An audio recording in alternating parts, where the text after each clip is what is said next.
Now Solomon's function was to build a temple in the outer,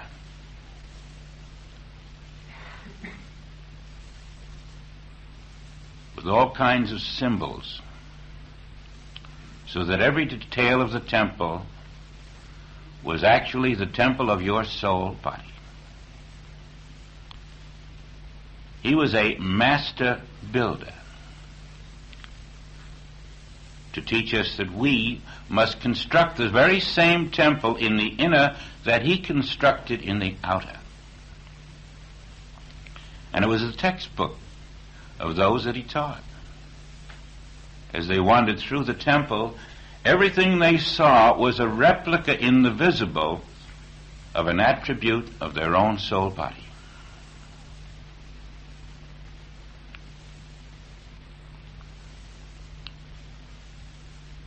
You will read about it in 1 Kings, 1 Chronicles. But if you're reading about a physical temple, you're learning nothing. It is completely filled with clues, keys, inner wisdom, to prepare the way for man to see the nature of death before death, and that death before death is the way death is swallowed up in victory.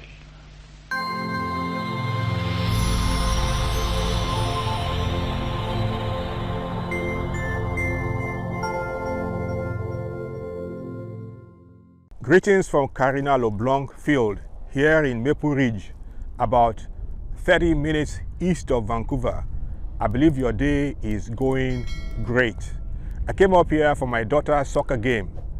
Going to these games is a sure way to get out and explore beautiful British Columbia and also get to practice my photography hobby.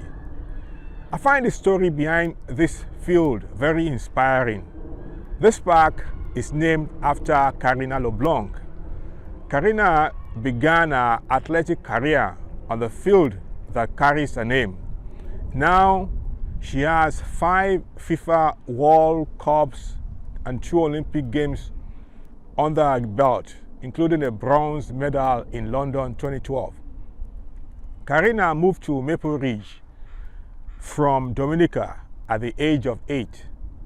It was sport that helped a once shy and sometimes bullied young girl gain the self-confidence and passion that drove her to pursue her dreams.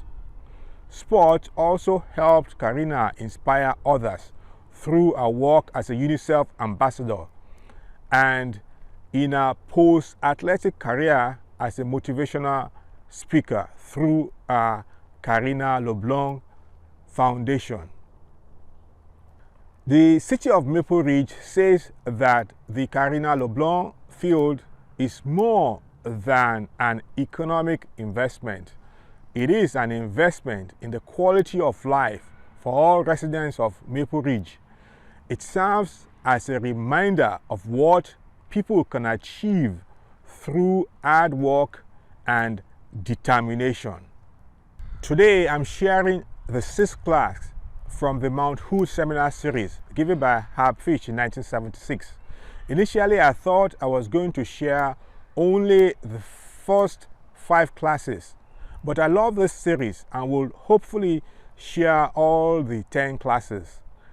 There is now a playlist for this Mount Hood Seminar Series, and you can find the link in the comment section below. The first class of this series is titled 10 Soul Commandments. Second class, World Transformation. Third class, Infinite I-Ness. Fourth class is 7th World Consciousness Now.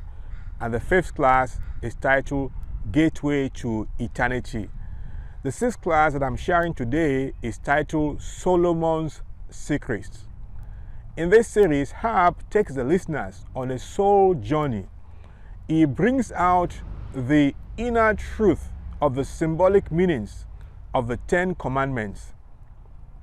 As you listen to these talks, I'll recommend you put to practice the exercises shared by Hab, for it is in the contemplation and practice that the magic happens. You can always reach out to me if you want to discuss any aspect of a talk that resonates with you. Also, one other thing I might recommend is don't get caught in the words, but listen in between the words and allow Spirit to unfold the essence of what Hab is presenting. I leave you with my favorite Hab Fitch statement from this seminar, and I hope you like the pictures from Karina LeBlanc field. Where do you begin and where does God end? Is there a place where God ends and you begin? And if you can find that place where God ends and you begin, you will not be in absolute truth. Think about it a moment. Is there a God in you, or is there a God without a beginning and without an ending? And now, try to find yourself in that picture. Now, if you want to be absolute and you find no place where God ends and you begin, then you must go deeper than the surface of that understanding. You must then act from that awareness. See if you can accept that there is no place where God ends and you begin.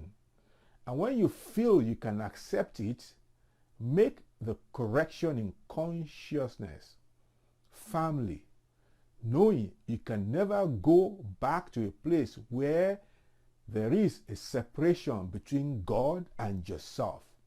And now, go even deeper, because there is no place where God ends and I begin. I and the Father are one. But God is Spirit.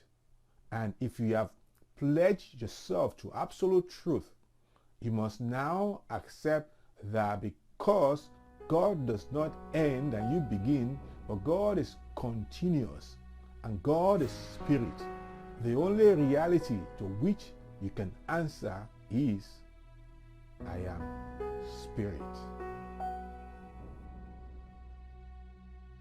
Throughout the centuries, Christ has been the only inhabitant of this earth.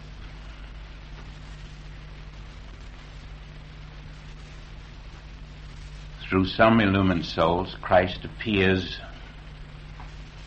and teaches us, and always the teaching is identical, and yet it is individually presented. Underlying all of the teachings is the truth of the one living Spirit, without opposite. And then Jesus the Christ presents it one way, Moses the Christ presents it another way, the prophets present it another way, Solomon presented it another way. Archaeologists tell us that under the highest hill of Jerusalem, under the Mosque of Omar, there are still the remains of the inner chambers of Solomon's temple. They might even be right. It was in this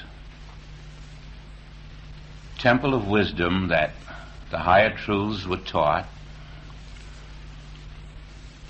in the secret chambers. And the temple has come down to us as one of the great miracles of wonders of the world. Yesterday you saw Timberline, and you marveled at its structure, its cost, its hand craftsmanship. Solomon's temple overshadowed anything that had ever been built. He had his own private WPA. It is said that the cost in dollars today would be somewhere in the neighborhood of $30 or $40 billion. And legend tells us that he had 30 million workmen, all told, working on it. There were thousands who quarried the stone, trimmed it, thousands more who transported it. He had 3,000 supervisors to oversee the work of these servants of the Lord. But I'd like you to know that all of these men, all of these builders, are a symbol of all of the thoughts of your being brought together within you in one common purpose. The trimmers, the quarriers, the transporters, the supervisors are all your thoughts marshaled into a concerted plan to build a temple, not made with hands. Whereas Jesus the Christ demonstrated the temple not made with hands, which could not be buried, which was ever free of material law, which never was put into a tomb, although it seemed that way to those who allegedly put him there. They never buried the temple not made with hands, and that is a lesson history has missed. Now, Solomon's function was to build a temple in the outer,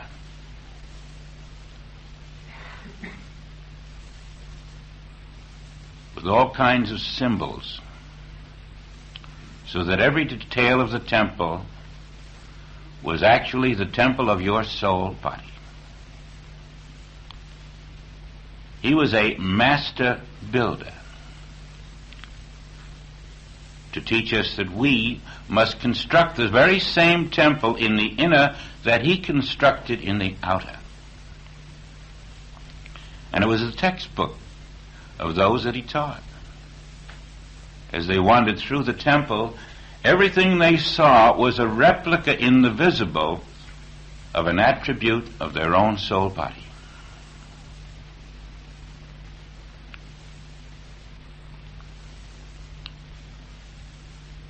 You will read about it in 1 Kings, 1 Chronicles.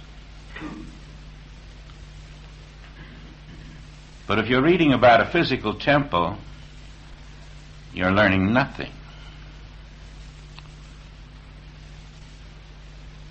It is completely filled with clues, keys, inner wisdom, to prepare the way for man to see the nature of death before death. And that death before death is the way death is swallowed up in victory. One of the beautiful things about the kingdom of God is the method in which spirit preserves its purity. You cannot enter except in your soul body, which is pure.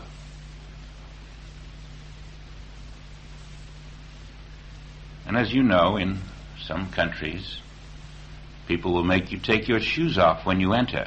Whether they know it or not, that is a symbol of you cannot enter the kingdom of God unless you are in your pure soul body.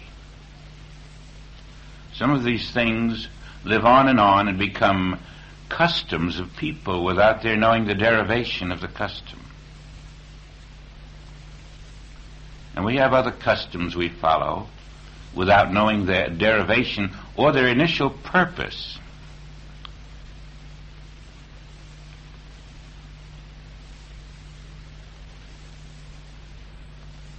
Some of the customs that went on about the shewbread and the incense followed today have no meaning whatsoever. It's like a literal interpretation of moral behavior, worshiping God upstairs. But we're going to see that there was nothing performed by the so-called workmen who built this temple that was not under total, direct guidance of the Spirit.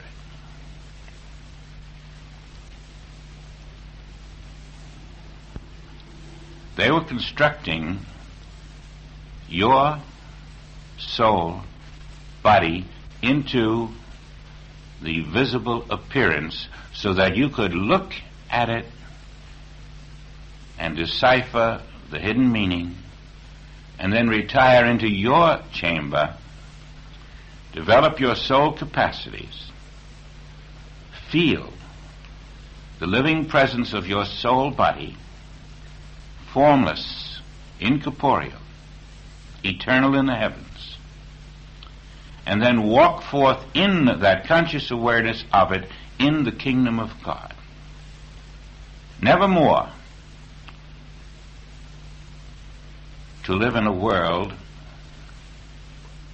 where the law of God is not the only law.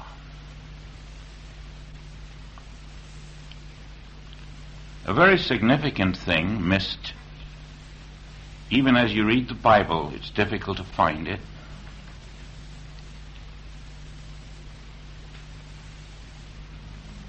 And you'll see why as I go into the first area that I'd like to discuss with you. In 1 Chronicles, we're going to look at chapter 28, and at the 9th verse, we have the king, David.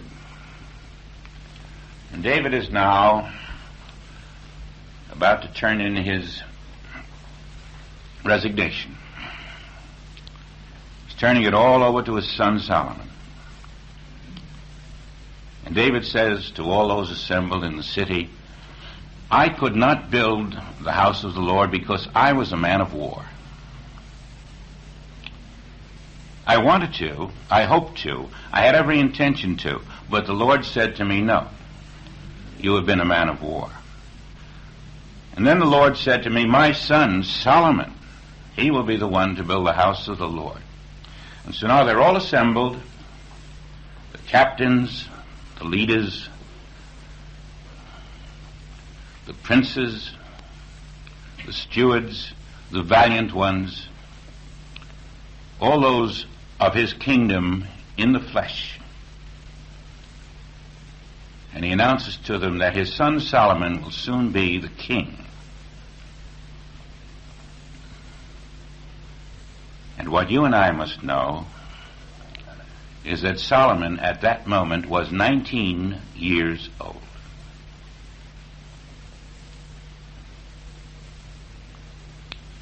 What follows about Solomon then is really a statement about what happens to one who is 19 years old. 19 being 10, 1-9. 10 being soul. When Solomon reaches the consciousness of his soul body, the kingdom is turned over to him. Do you see the symbolism? When you reach the consciousness of your soul body, you won't need David to come and say, now I turn over to you my kingdom. It's an automatic thing when you're in the realm of soul. The kingdom of God is within your soul. And so we're going to hear what happens to Solomon because he's in the soul realm, because he's conscious of his soul, because he lives out of his soul, because his soul body is immaculate, because he is beyond disease already, beyond death already, beyond pain, beyond sickness.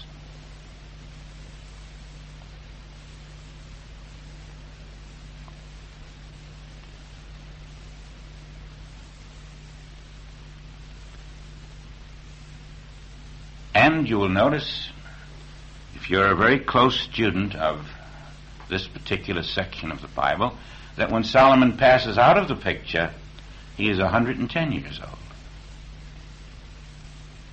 He's 19, just starting the soul realm, which he has already vanquished. He has overcome the world mind, in other words. And when he dies, he is 110. Can you see the significance there? He has attained the full stature of spiritual manhood. He's entering the 12th realm, the day of rest, because he has found his Christhood.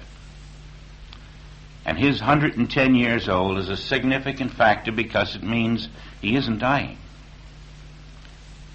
He's moving out of the 6th realm into the 7th.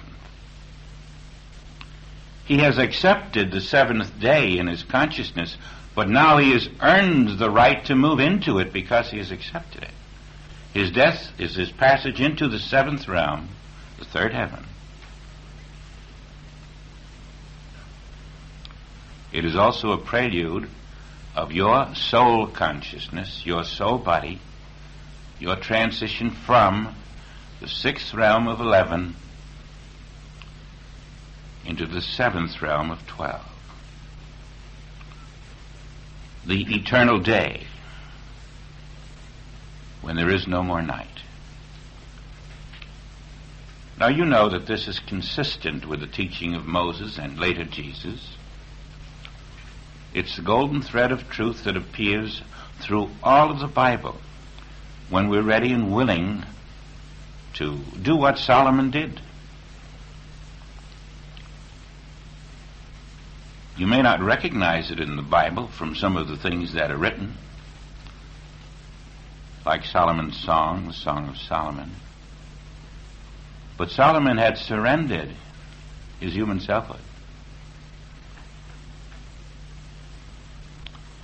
He lived in the body not made with hands because he had surrendered the false sense of human selfhood. By the time he was 19, he had learned. 19, of course,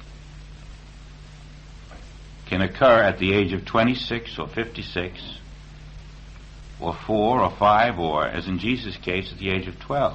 At the age of 12, he was already past 19.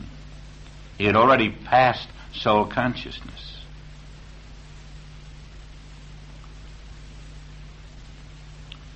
So what we are seeking out of our soul seminar is to attain the spiritual age of 19,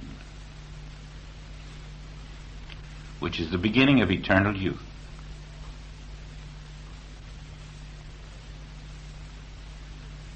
I think it's quite momentous to notice what David was saying at this point, so let's look at it.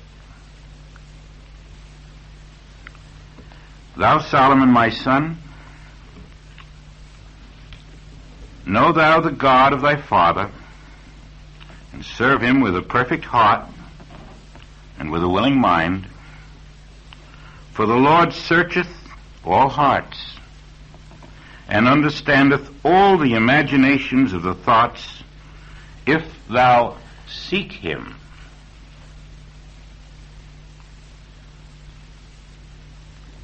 He will be found of thee. But if thou forsake him, he will cast thee off forever. We're told here that the seeking of the spiritual nature of being is the finding of it. We're told here to have no faint heart. That if you are seeking your spiritual self, you will find it. If you're seeking something else, you won't find it.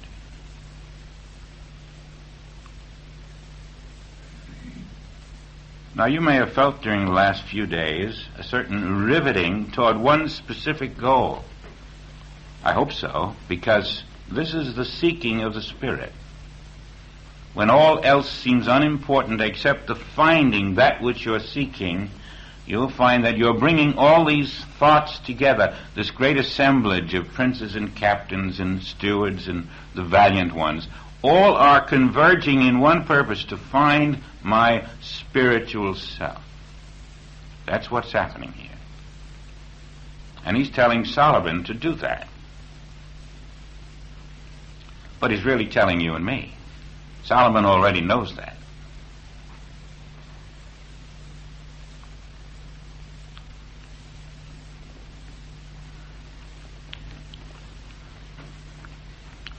Take heed now, for the Lord hath chosen thee to build an house for the sanctuary.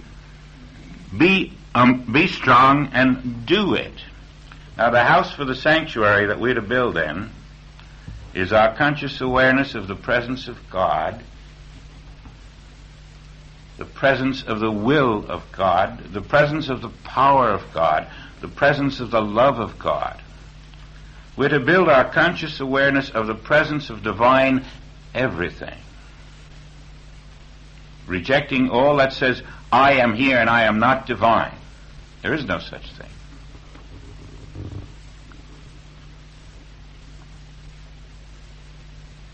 And this is the single-minded purpose that instantly recognizes the intruder which tries to enter our thought. Build the house of the Lord is building the consciousness of the presence of infinite divinity. Infinite meaning no opposite. If all that is in this room is God, then there are no people here. If all that is in this room is spirit, then there is no matter here. And as you build your consciousness in this direction, that which at first seems impossible and to human consciousness laughable becomes a mountain of melting snow.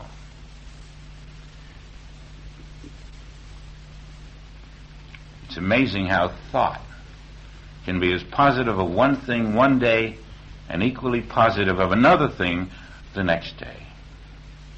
And yet you will find that this melting snow will slowly disappear as you continue to do it, to build the house of the Lord, the knowledge of the presence of Spirit alone, taking everything else as a challenge.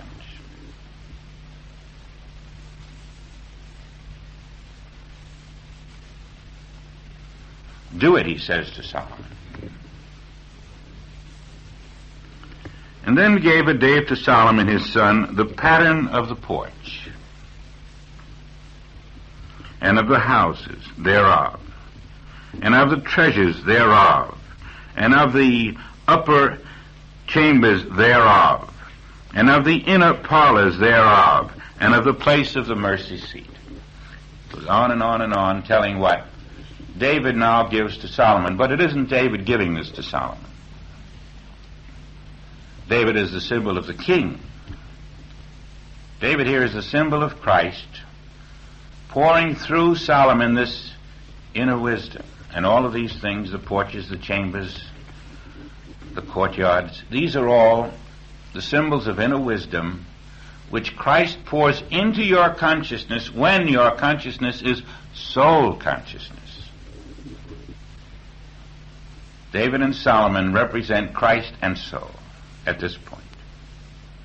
Your soul is Solomon, and your Christ is David, and Christ pours through your soul all of the added things, as well as all of the inner wisdom of the kingdom of God.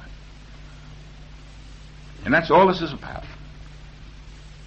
It's not about upper chambers and lower chambers. It's not about palaces or temples. It's about Christ pouring through your soul.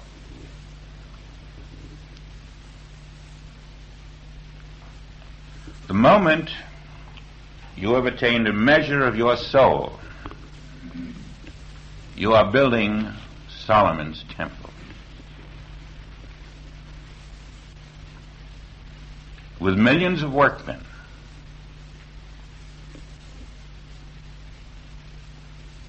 much invisible help. And you are developing the consciousness that suddenly finds itself living in the perfect kingdom of God. The human is no longer there. The spiritual self is realized. The temple is completed. And lo, there is no death. Swallowed up in victory.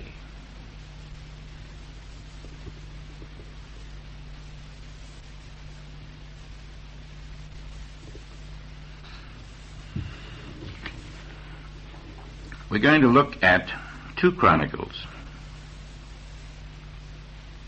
The first chapter and the 7th verse.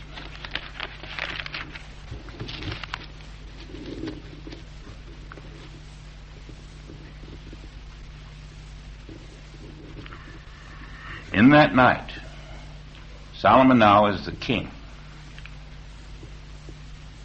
And in one night, God appears unto Solomon and says unto him, Ask what I shall give thee.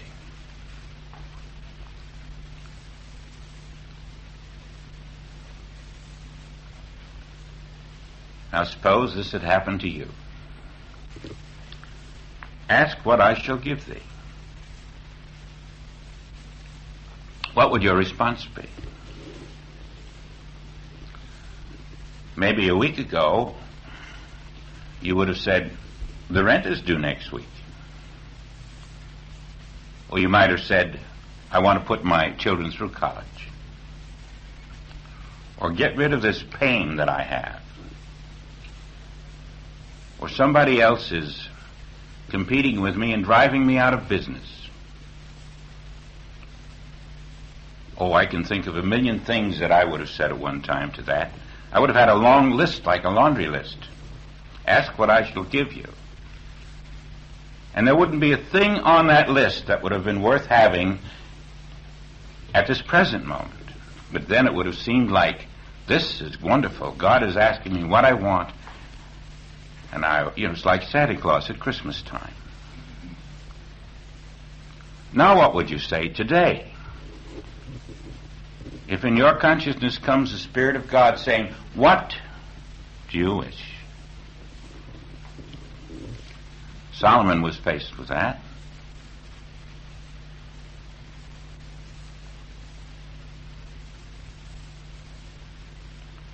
His answer is a clue to what our answer must be.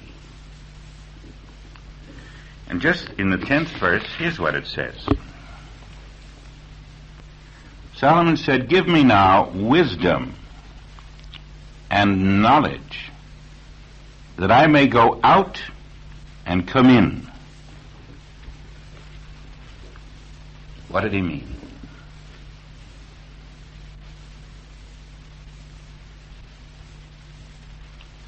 How many of us would have asked for wisdom and knowledge to go out and come in?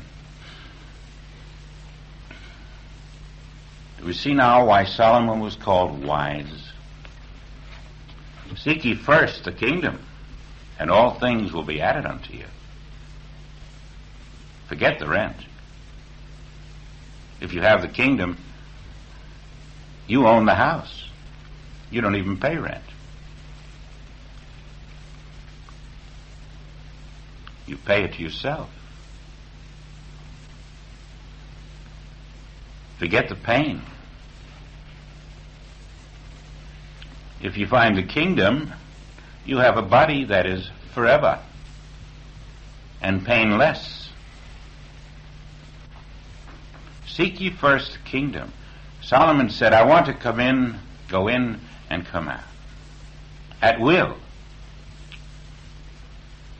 He wanted to be able to live at will, outside the form, outside corporeality, and then come back into the appearance of corporeality to serve his people. Just as Jesus appeared in form but was not in the form. To go out, come back. If you have the capacity to step out of form and come back, you will find that you have attained that measure of freedom which is beyond the human and in which all things are added.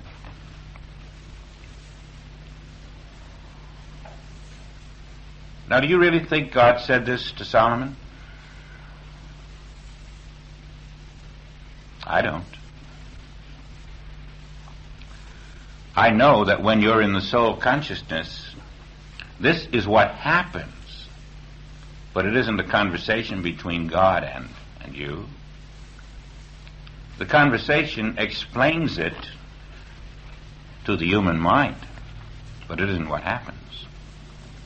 When you're in the soul consciousness, the Father within, which is not confined, goes in and out. It simply happens. This is a happening. Explained in human words, it would appear as God speaking to Solomon and Solomon speaking back to God.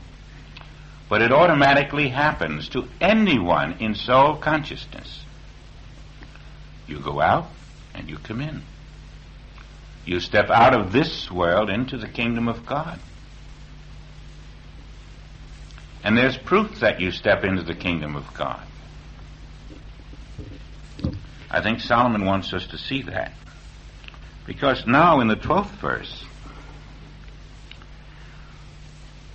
it is said that God now replies to him, "Wisdom and knowledge is granted unto thee."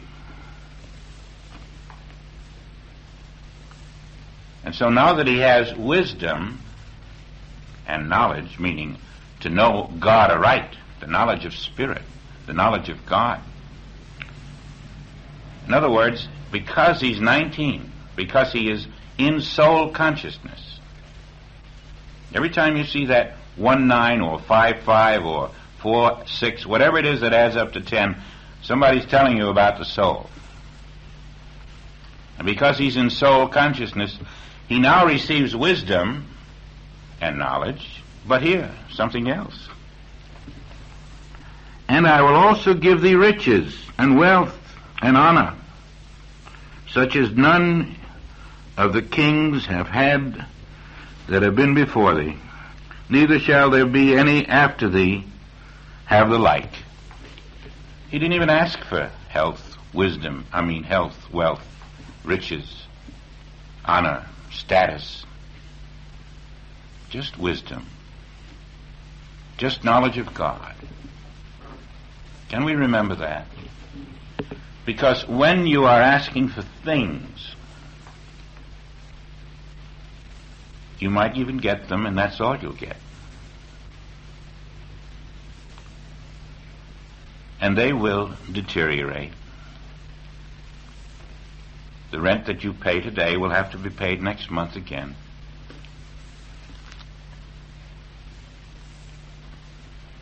The things that we ask for, the better physical bodies. Wrong direction. We're working to emancipate ourselves from the concept of a human body. You may hear this more than you want to hear it, but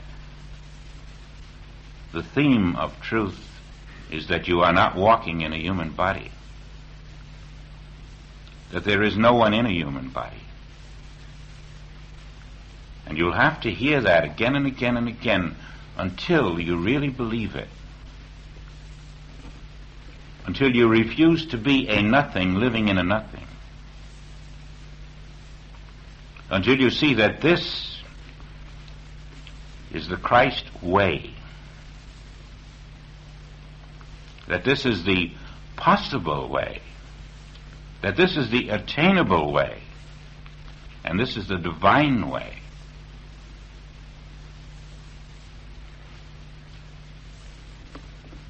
And so, just like Job, all the added things now pour forth, Solomon becomes a wealthy man, without even trying to be. But he's wealthy in the riches of the kingdom of God. Nothing is then impossible. Neither the pain nor power of this world can impose itself upon the 19-year-old consciousness, the soul consciousness. And from that moment on, you are taught by God. You're in direct contact with infinite spirit. It becomes your shepherd. Now, if there was an isolated case that brought this out, we could have our doubts. And if there hadn't been a Jesus, I'm sure none of this would have as much meaning to us. And if there hadn't been a John and a Paul, even Jesus wouldn't have had as much meaning to us. But right up from the year 3000 BC through to Solomon and his temple in the year approximately 1000 BC, into Jesus, then Paul and John, right up into the middle of the 19th century, when it was stabilized in Christian Science and brought out again, into Joel, into this minute, we are following the thread of thou shalt have no other gods before spirit, no other life before spirit, no other anything before spirit.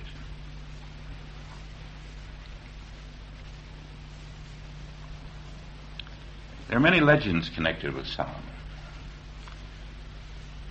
somewhat like St. Francis of Assisi. It is said that he could walk with the birds and the animals. They had a mutual love affair going with all animals. It is said that he could construct things out of his own inner imagination, that he could have built the temples and pyramids of Egypt if he had such a mind to do so.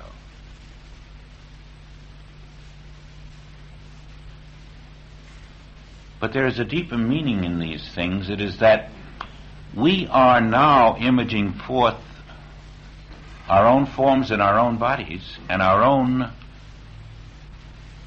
physical universe. It is being imaged forth through us. Solomon was able to image forth the divine universe. His inner thoughts were divine, because soul receives divine thought, and could image forth that from the divine into this appearance world.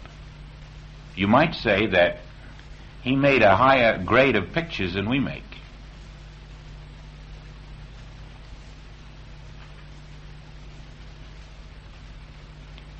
And we are developing the capacity to image forth the invisible kingdom of God.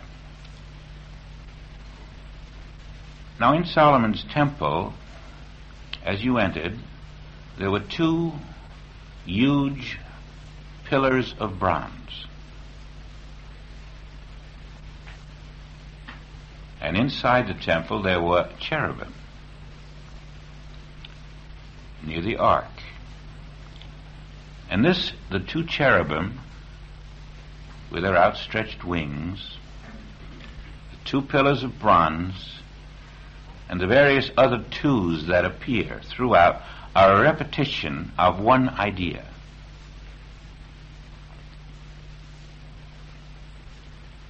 And that is one of the inner secrets of the temple, not made with hands.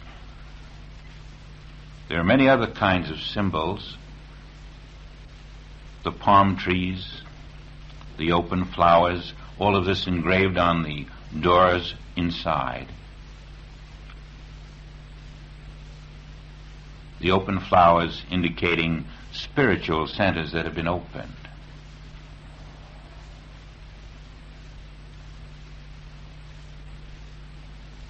But those bronze pillars, the two of them, stand for one the feminine and the other the masculine. It's going to be important later when we look at honor thy mother and thy father. And those two cherubim stand for the masculine and the feminine. And what does that mean to us, the masculine and the feminine? After you get the explanation of the symbol, you still got to understand the explanation. Now, this is what is being taught at this point. When you walk through into that temple, through those two bronze pillars, it means that you have united them. It means that you have united the feminine aspect and the masculine aspect of your being. And that still is not the full explanation. You think of there are feminine qualities and there are masculine qualities, but that's not it. That's not it. Don't go around like some woman recently said, I'm going to sit next to this man in the car because I've got to strengthen my masculine attributes. She meant it. I heard her say it. She's not with us.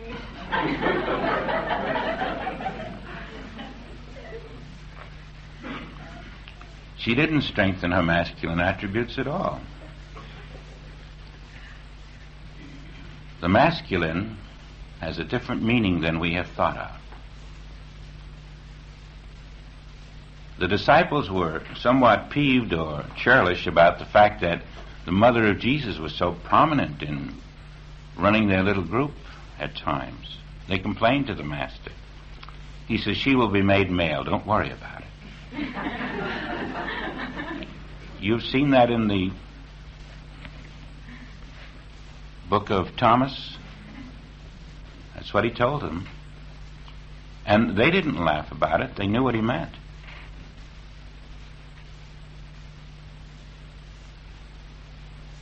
When she was the living soul that brought him into visibility, she was soul. That's feminine.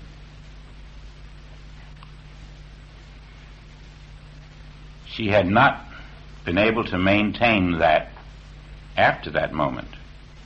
And so she still had to strengthen the masculine side of her nature. Spirit is the masculine side. Soul, which is still made of spirit, is the feminine side. But here's the meaning. The masculine is the inner, and the feminine is the outer. When your inner is the will of God, the light patterns of God, the plan of God, and your outer is the manifestation of that divine will, then the inner, which is masculine, and the outer, which is feminine, are one. Now, most people do not demonstrate or manifest the will of God, and that's the lack of their feminine attributes. Feminine means manifestation. Masculine is the will, and it is the inner. And so when you come to honor your father, mother, it's going to mean something to you that you've got to learn how to combine the inner with the outer into one, so that the outer corresponds to the inner, and it's not separated from the inner by personal will. Then you have the two cherubim with wings touching. You have the two pillars that you walk through. Your middle path is through the masculine and the feminine, and behind you the doors close. You have united the inner and the outer. That is the meaning of the union of the two aspects of soul.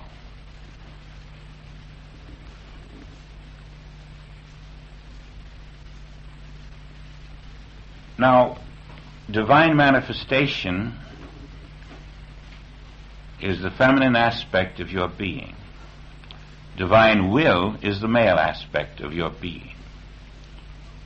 Each must be coordinated through your complete receptivity to the Spirit through your soul.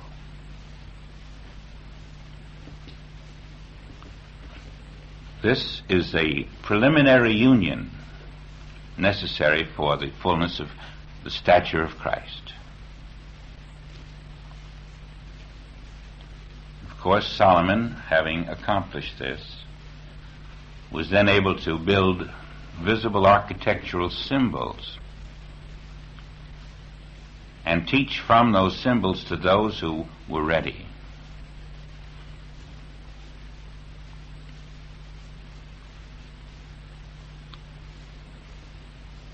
In the world today, most of the manifestation we see is not divine.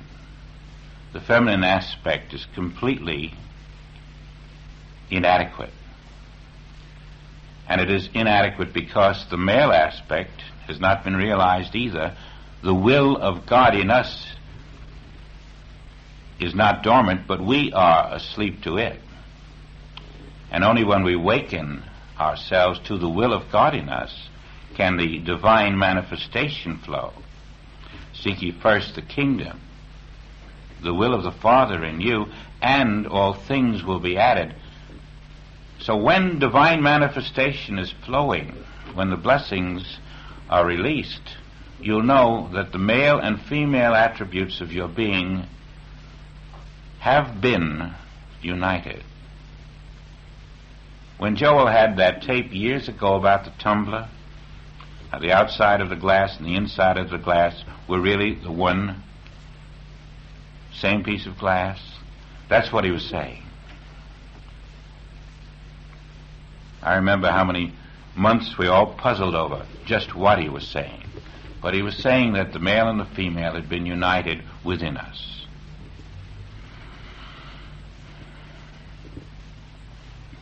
There's much more to be said about this union. Now, if you're willing to accept material world manifestation, you are pushing away the feminine attributes of your being. You've got to look through the material world manifestation into the nothingness of it and go further back into being, aligning yourself with soul. I think some of this aligning comes in here. There's a feast. I think we'll come to it. We're going to look at 1 Kings, the 6th chapter and the 1st verse.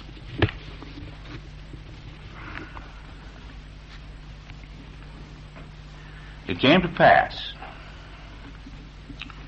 in the 480th week after the children of Israel were come out of the land of Egypt, in the 4th year of Solomon's reign over Israel, in the month Ziph, which is the 2nd month, that he began to build the house of the Lord. Now, the significant point there is that it happened in the 480th year that he began to build the house of the Lord. First he had to be 19, which is, he was in soul consciousness. Now, in the 480th year, 4, 8, 12, right? Forget the 0. He was living in the 7th day of consciousness, wasn't he? We know that 12 is a symbol of the fullness of being, and it is the equivalent of the Sabbath day, the 7th day of consciousness. Because he lived in soul, he could live in the 7th day of consciousness. I'd like you to see that there is an identical meaning behind 7 and 12, and there is also a certain dissimilarity between them, which will probably be explained as we go along. But for the moment you can accept 12 as the finished consciousness, also 7 as the finished consciousness. There are times when 7 is something else, the end of a cycle and the beginning of a new one. But he was obeying the 4th commandment of Moses. In his 480th year, he began to build a temple. Now that he had attained spiritual manhood, the temple was automatically being built within him, and therefore manifesting in the outer. That was his function on this earth, to manifest outwardly the inner temple that was being constructed in his consciousness. And so now the temple is being built, not a visible temple that people saw, because that's not what you and I are interested in. He was building the temple not made with hands, not the one with the hammers. He was building the inner temple of the body of the soul, which survives and never incarnates, never goes through the ups and downs of human karma. He was learning to graduate from the 4th world. Otherwise, all of this would be pointless. We can all die easily. Nobody has to teach us that. But Solomon was teaching us how to live.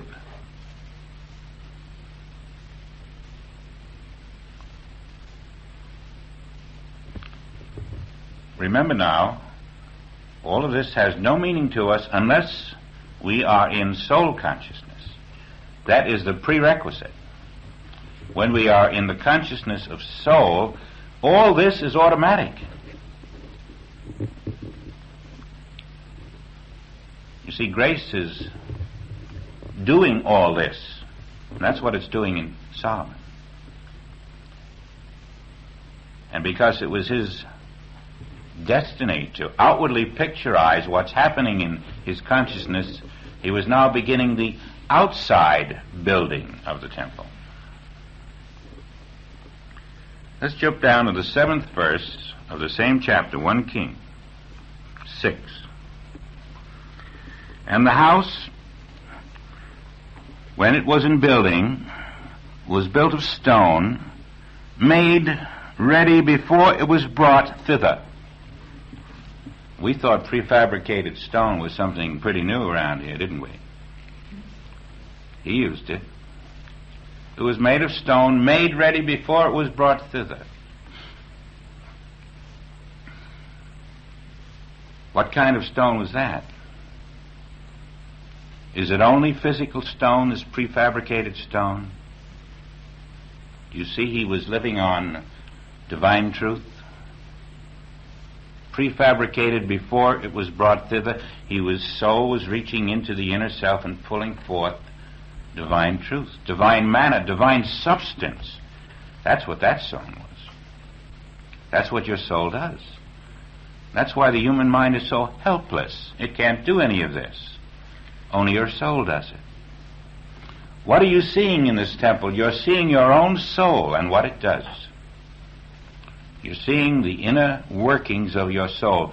It reaches forth and draws forth prefabricated stone, prefabricated truth. Before the world was, it reaches into the kingdom of God and draws forth its own nourishment. It does what no human person can do. It has access to all that the Father hath. Son, all that I have is thine. But God was speaking to your soul. Right.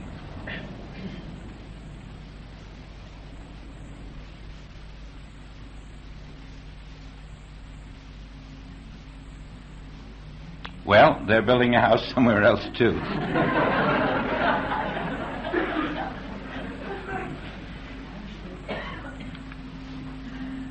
I understand that they run about 8 hours apart, so we have 8 hours of grace.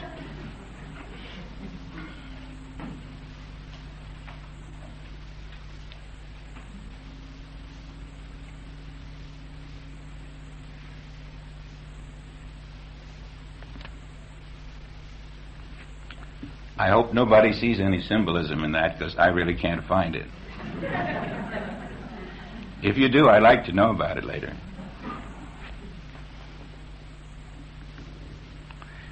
And then, before it was brought thither, it was prefabricated, so that there was neither hammer, nor axe, nor any tool of iron heard in the house. While it was, well, maybe there's the symbolism right there. They were building a house without sound. Totally, they just put in the stones. They had no hammer to make sound and no axe. Now, what is that saying to you? It's saying that you build the soul body through silence. Right? Your inner silence builds the soul body. But that doesn't mean just the lips. When you're not talking, doesn't mean you're silent. Silence is deeper than not talking. It means the silence of the senses.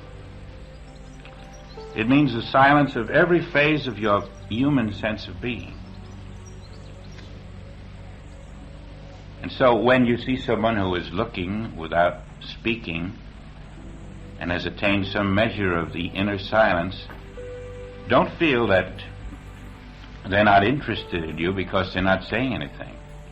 But they are being true to the inner silence. They are not letting their senses chatter. The senses chatter just like the lips. The senses react.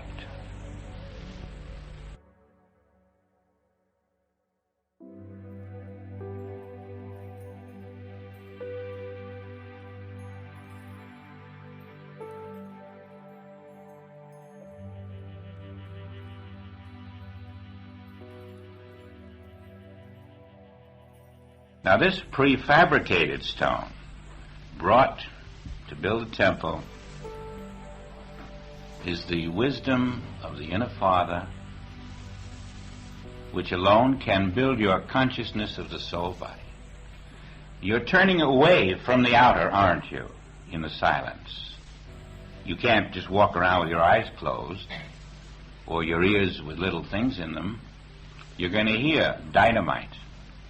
You're going to hear airplanes and glass shattering because of the supersonic plane. You're going to hear all kinds of sounds as we do. But that won't be just here. It's wherever you are.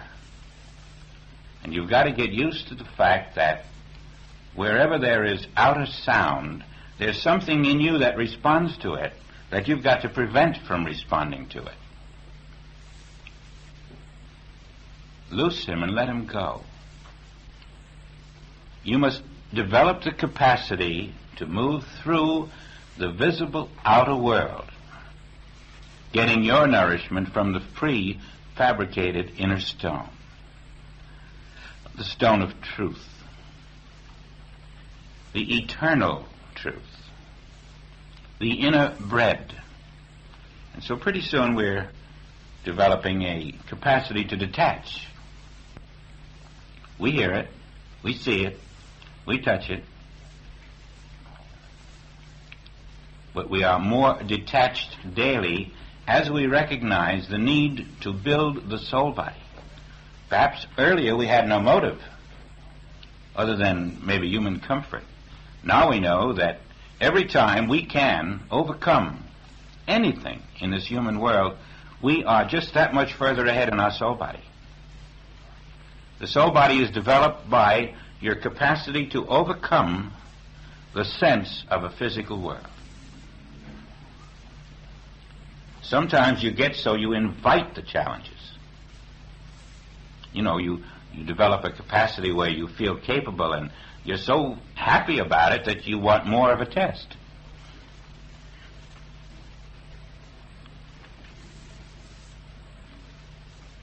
Like a warrior who wants to prove how strong he is.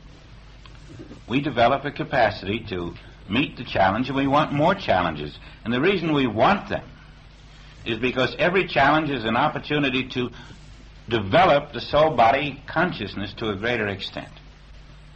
The whole world teaches you in that manner, you think of it as, why is it here? It's part of a magnificent plan. Everything in this world is a temptation to accept it as what it appears to be. And in overcoming the temptation of accepting it as it appears to be, you develop this inner silence which can not respond. And in this inner silence, which is non-responsive, non-reactive, non-resistant, non-resentful, finally, you catch on, it's only the world mind in you that was resentful and responsive to the outer world and its problems. The same world mind that created them tries to make you react to them. And when you're onto that little trick of the world mind, you see that the inner silence, which receives direct guidance from the Spirit, is made possible by your purification of the sense evidence which has piled up through the centuries. That's what the inner temples are all about in this outer courtyard and the inner courtyard. These are degrees of purification. All of the ceremonies represent degrees of purification.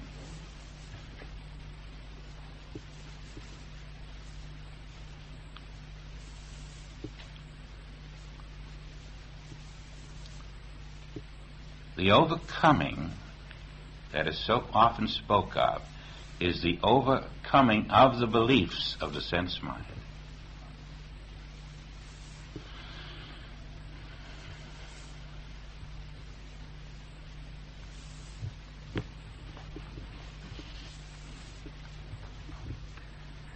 The door for the middle chamber was in the right side of the house, and they went up with winding stairs in the middle chamber and out of the middle into the third. You see the resemblance to the Ark of Noah, the 3 levels? What are those 3 levels? Your soul, the 5th day, your spirit, the 6th day, your Christhood, the 7th day. Without these 3 levels, we just walk around a little higher than the animals. But wherever you see love pouring forth, those 3 levels are working in that individual. Some more than others, but you can recognize the signs that the 3 chambers, the lower, the middle, and the higher, are working in that individual. They're not just a step above an animal. They are moving into the realization of divinity. They are developing the inner silence to the lower levels, which we call the human, the mineral, the animal, the vegetable.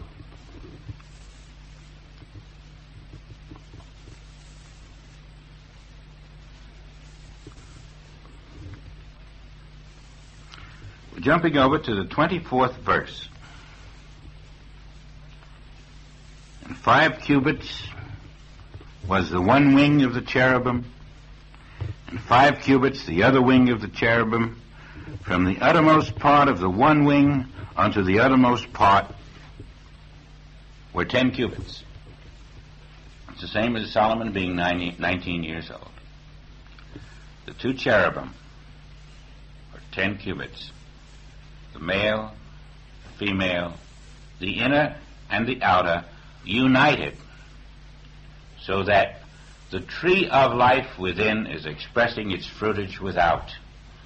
It is a statement about oneness, outer and inner, synchronized. So that's why we forget the outer. The outer will take care of itself if you've got the inner. If you haven't got the inner, your outer is just frustration. If you've got the inner, the outer will flow. The kingdom will become the outer or the added things. And these two cherubim, their wings are touching. The union of the male and the female attributes, the union of the inner and the outer, is the sequence and the secret of our harmony. Now, when your will is the inner,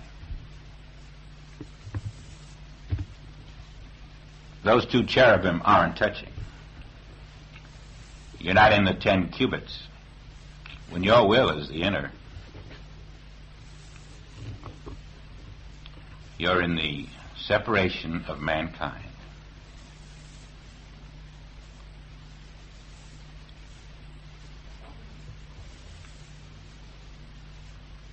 Now suppose again you were in the Spirit, and the Father said,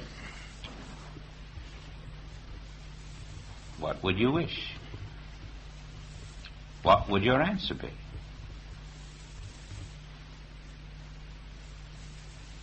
In John, we remember that when Jesus came upon the first few disciples who were working with John the Baptist, and they came upon him and they had a conversation, he said, what do you seek? It's the same as God saying within Solomon, what do you wish? What do you seek?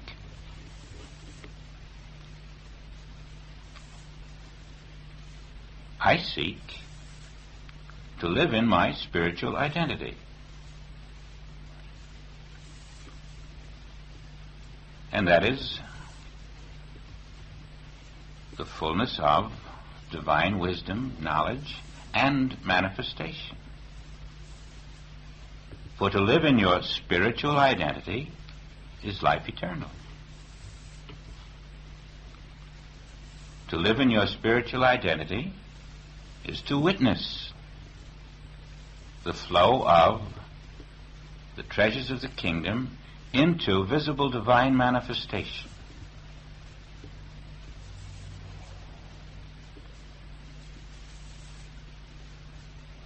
When we're told to pray, forgive us our debts as we forgive our debtors, the word forgiveness does not mean what it seems to, nor the word debts. Because when you live in your I-Ness, karma is broken, and that's the debt.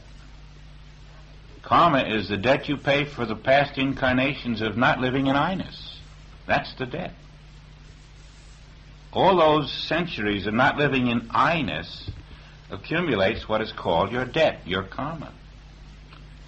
And now as you live in I-Ness, your karma, your debts of the past are dissolved. And this is forgiveness. Forgiveness is the sun shining through the clouds. Forgiveness is I shining through the obscured human vision, which manifests that which is not there. Forgive us our debts is a statement that when I live in when I live in thy kingdom, which is come, then my karma is shattered. And as my karma is shattered, wherever I look, I hold no man in bondage, because I can now forgive their debts. But not while I am in debt. While I am in karma, I have no power to forgive someone else's karma. It is only as you are released from karma that you can help release others from theirs. As we forgive our debtors. So the beauty of Solomon, 3,000 years ago, imagine that, continues to confirm what we have been learning from Jesus, from Joel, from Paul, from John, from Mary Baker Eddy, from anyone who is taught truth on this earth. We find collaboration wherever we turn.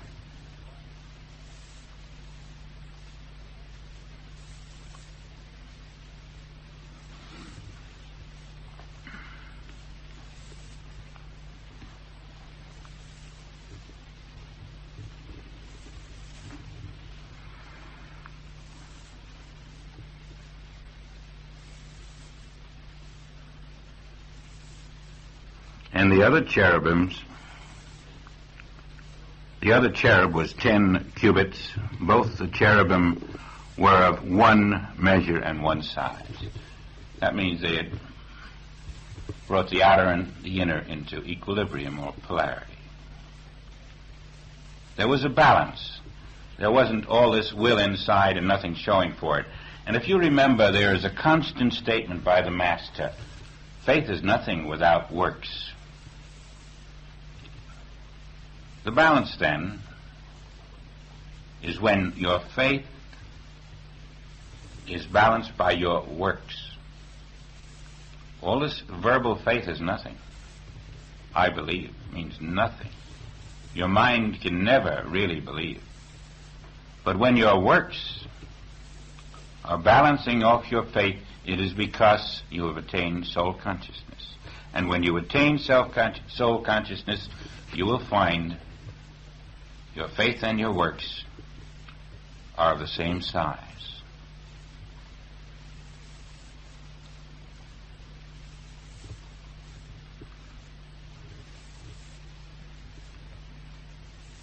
Now I can measure then within myself whether I am developing my soul consciousness by whether or not my works are beginning to show forth in proportion to my faith. If the works are not showing forth, the works of spirit, you should know that you have in some way fallen back into the human mind. The works do not show if you're in the mind.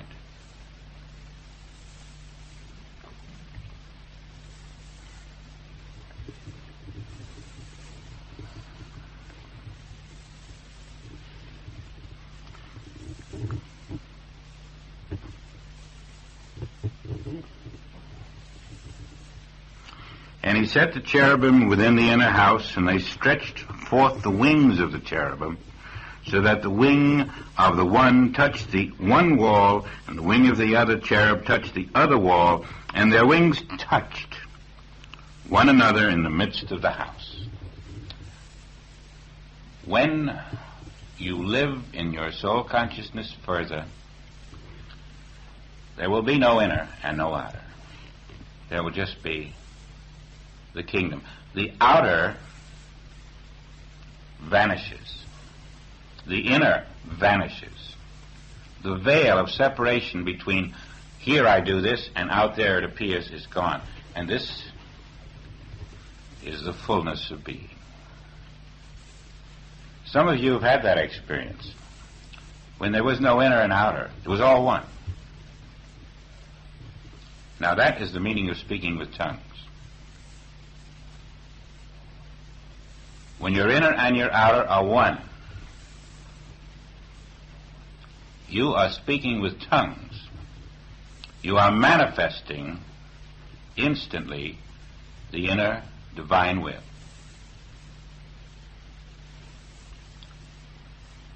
And when you have the experience and the repetition of the experience, you will see the meaning of soul power in a way that makes human power look silly.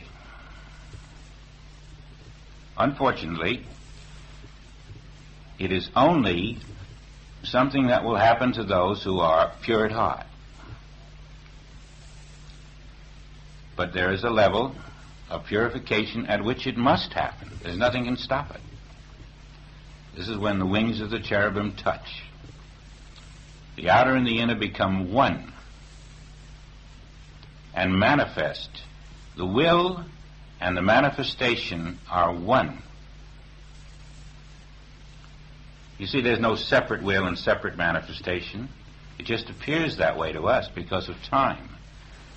But in the oneness, the completed oneness, where time does not exist, manifestation and will are simultaneous. When it happens to you, sit back quietly and think about it. Think of the progress you have made. Thank the Father. Be still and wait for more instruction. Too often when it happens, we're so excited that we want to tell everybody, and before you know it, we've lost it, instead of taking the moment at that time to sit back and say, what has happened to me? You see, at that point, you're in a better position to know and to receive further instruction. And so remember, when this happens to you, finger to the lips, there's plenty of time to talk about it, but go inside further and rest there and wait for further instruction, because it's instruction you'll get from no outer source. That is only a preparation for the permanent consciousness which manifests the will of God always.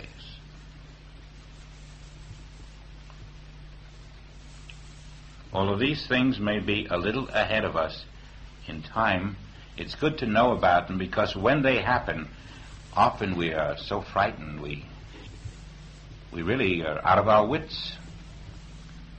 And sometimes we have prevented our real demonstration by recoiling, backing away, saying, wait, Father, I'm not ready for that. We've all done that. It just becomes too much, too overpowering, and we can feel something being taken away from us that leaves us not in control. We don't like that feeling. And yet that Spirit saying, trust me. Let go. Stop being a mortal being.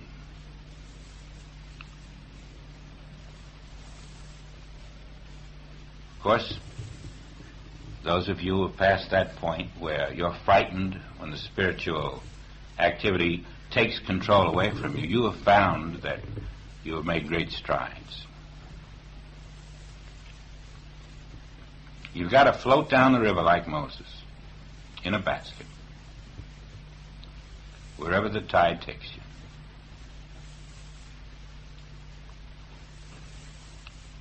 And that is your meekness under the Spirit. Give it its reins. Don't try to hold on with your human sense of it ought to go this way or that way, or let's do it tomorrow. This is what we've been working for, and when the moment comes, be ready for it. Have your lamp trimmed. Now, ultimately, you're going to have a permanent inner contact, right? And that's your teacher. There's no one in the outer world is going to be able to say to you, do this or do that, because your inner teacher is more than a teacher. It is substance. It is the mind behind the prefabricated stone. It is the power. It is the silent hammer, the silent axe. It is the only power. And as it constructs with bricks of truth, bricks of wisdom, bricks of life, your awareness of your own inner substance, suddenly you can feel another body, a real one, not made with hands, not born in the physical womb, but born in the spiritual womb of the infinite I. That is the body we are building, and it lives forever, and it is real.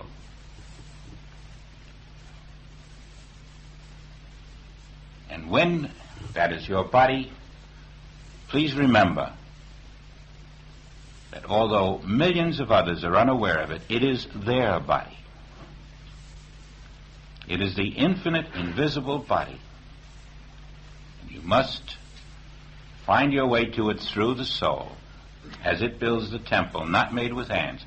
That temple becomes your conscious awareness of your infinite, invisible body. Present now, real now, living now.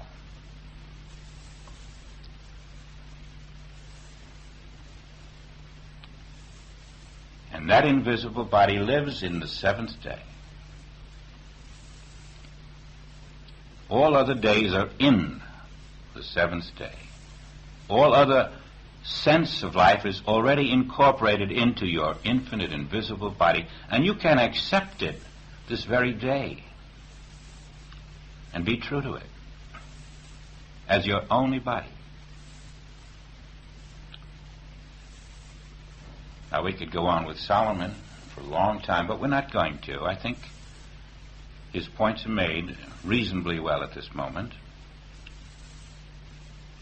That he was constructing an outer replica of the infinite invisible body. Because he had found it. And that's why no expense was spared. This was beyond price. And is beyond price. We are selling all that we have of this world by transforming consciousness to the awareness of soul, marrying spirit, birthing the Christ consciousness, which is I am, the infinite Christ body now. And even though I haven't the fullness of the understanding of it, I am the infinite Christ body now. No one can take the truth away. And you must accept yourself to be this. All right? The temple built by Solomon was also the Christ body of Jesus. One showed it as a visible human form, the other showed it as a visible palace, seventh wonder of the world. You will demonstrate it as your freedom from the material powers that claim to exist. And your silence before them is your statement that they are not power, that all power is contained within your infinite invisible body, and there is no opposite.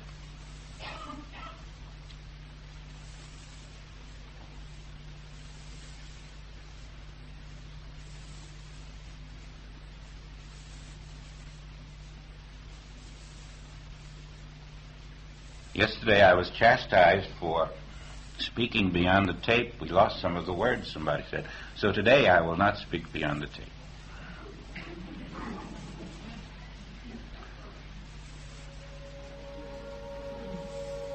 I really get carried away too much.